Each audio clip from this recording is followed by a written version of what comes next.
What's up, everybody? Shauna D Man here, and welcome back to the channel. Hope you guys are doing great. Hope you guys had yourselves or having yourselves a great weekend. We are back to talk about the final episode of Monarch Legacy of Monsters Season 2, and what does it mean for the future of this MonsterVerse TV series in the larger Godzilla lore from Legendary. Now, I'm gonna do like a small review for episode 10, and then next week I'll have a probably a little bit longer overall season 2 review and my thoughts on the season as a whole, probably next week or so. So obviously at the end of episode 9 last week, Isabel Simmons and her team were able to put neural links into Titan X. But the plan is they're not going to overload it the way Brenda did on Soledad. And their goal, like we heard last week, is for them, in Isabel's own words, we can't do what we can do, or we can't do what we need to do as long as Kong is still basically alive here on the island. Kong will continuously thwart any attempt into access Mundi. Now, you have to raise the question. Obviously, she's using Kentaro and the death of his father as a means to push her own agenda.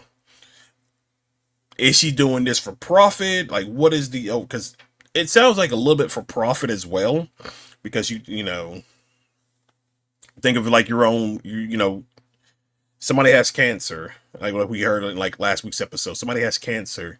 Oh, well, you know what? We have this ability to where we can send you through this portal where it may be a day for you, but here in the real world, it's a 10-year time gap. So you can live a lot longer and we can find a cure, but that's going to cost you maybe $1,000 a day, you know. Now, I mean, that's the question. Is she doing this for profit?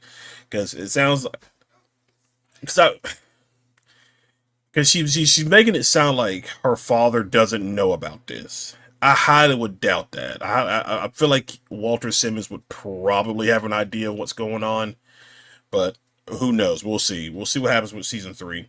Um, so we also remember that Keiko and Lee were able to find the access point, the Grand Central Station, for Access Mundi. So the plan is we got to get Titan X to this location.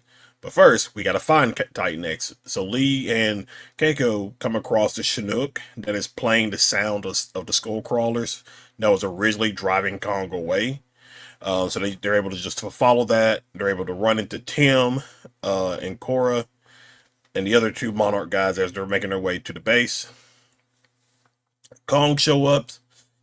Him and Titan X get into a brawl. It was actually quite interesting to, like, Kong definitely, he was struggling. Now obviously Titan X is a multi-armed Titan, but Kong had to like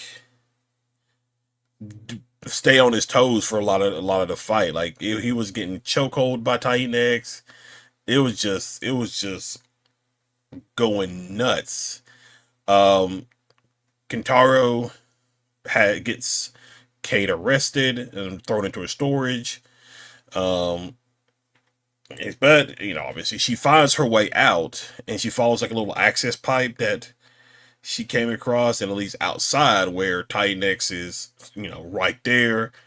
And she is caught in the middle between Titan X and Kong battling, and like it's just one mishap, and you are done. Like these two Titans are just, the ground is just being tossed and turned all over the place with these two just fighting each other. Now we as the viewers know, obviously they have the egg. I thought what they were gonna do was they're gonna have like Kate figure out a way to get the egg out of the storage, or like out of the little tunnel that it was sitting in, and that way it would be in both the presence of Kong and Titan X. But that's fine. I'm fine with the way they did it here. So the way they did it here was, because you had Tim, Cora, and the Monarch guys infiltrate the outpost, and make their way to the control station. This is where Cora realizes there's not a way. They have to unplug Titan X to get the system to stop sending the jolts to the nervous system. And so what happened? They're able to find Keiko and Kate, and I guess because the shutter was up, I guess because the shutter was up, um, Titan X was able to sense her egg, and that was enough. That maternal instinct was enough to overpower what Isabel's team was doing. She unplugged herself. It short circuited all the nodes, and she was able to calm down, grab her egg, and you see her like she basically show Kong the egg and what she was after, and it, just that intellect of Kong right there. It's just kind of like he realizes in that instance what was going on, and you even see him like just sit on top of like a little mountain and just like have a smile on his face. Um, and Titan X begins to make her way, out of the area. Now, she's had thousands upon thousands of electrical jolts buzzing through her brain, so she's probably not really sure where she's going. So what they come up with is Keiko still has the audio sample of when her and Kate were recording the wave vibrations and acoustic sounds that Titan X was sending out. They're going to plug that into the Chinook, and they're going to use it to lure Titan X back to Grand Central Station. Because the only way for the portals to open is for a Titan to do it themselves. So that is the plan. It doesn't go off at first because they play the sound, but they have to crank it up so much just to get Titan X's attention. It blows the amps, and that is where like Kate. This is where Kate shines because she uses her connection. Again, I still wish there was an explanation about this. I don't feel like there was, because she is somehow able to have this connection with Titan X, and so maybe I missed it.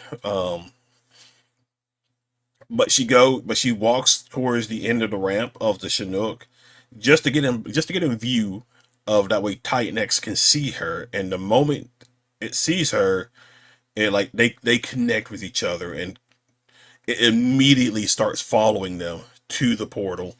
And it was actually really cool to see. It really was cool to see. And so they get to Grand Central Station. Titan X activates the portal, but before it leaves, again, a pretty cool moment here. Like if you think about King of the Monsters and Dr. Shirazawa before he sacrifices himself to help Godzilla. We see him like go and he touches Godzilla. We get a somewhat similar situation here, where as Titan X is like standing in the access point to go into Access Mundi, like Titan X and Kate are connecting, and it reaches out one of his tentacles to where Kate can touch it, and it was just like a crazy, crazy scene to see. I love that scene. I thought it was very well done. It was a very well done scene.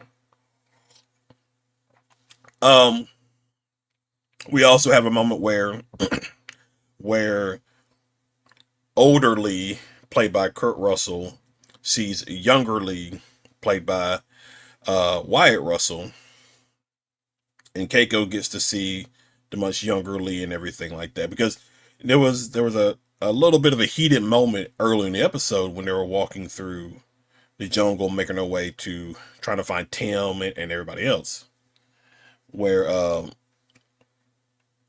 Keiko was asking, "How did you manage to put the tracker on Titan X?" And Lee goes through and tells her about everything, and she gets very upset because she realizes that Lee was also in Axis Mundi, and he left her, and like she goes through all these. I could have been there for Hiroshi. I could have been. I could have been. I could have been. And Lee just retorts and just says, "That's a lot of could haves." And I think Dr. Suzuki said it uh, as well. It's just kind of like, oh, I know it's Lee telling his younger version, if you save her now, you risk her not being saved when she needs to be saved, and it just was throw everything off balance. The whole timeline would have potentially have shifted if younger Lee went to Keiko when he was trapped in Axis Mundi. So, but the episode goes on to end with Tinex back in Axis Mundi, Kong just going about his business on Skull Island. Isabel and Kintaro, they make their escape. Um, and then we go back to Monarch headquarters because this is about like a 6 week time frame has passed. Um, and they're starting Monarch 2.0. They're going basically back to the basics the way the founders was, discovery, kind of what Keiko and Keiko, Lee, and Billy started with this. So you have Tim, Cora, Kate, and Keiko, and they're gonna be in charge of the basement. So there is something I'm curious about. Maybe we'll see it with season 3. Is again like number one. Now, obviously, we have some time before season 3 even comes out. I don't even think season 3 has been announced, but it did set stuff up for season 3. But are we still going to be in this time period that is taking place before King of the Monsters? Because, or is it going to be after? Because you have the ending of this series where Lee goes to I don't remember if it gave the name of the location, but it looks like somewhere in South America potentially. He goes to visit somebody, and this informant tells him of a American woman and an Asian man asking questions and stuff like that. And they take Lee to the base of this volcano, and at the end we see Rodan on top of the volcano. Now, if is this the same Rodan that we see in King of the Monsters? We don't really know. That's gonna be one of the questions heading into season 3 because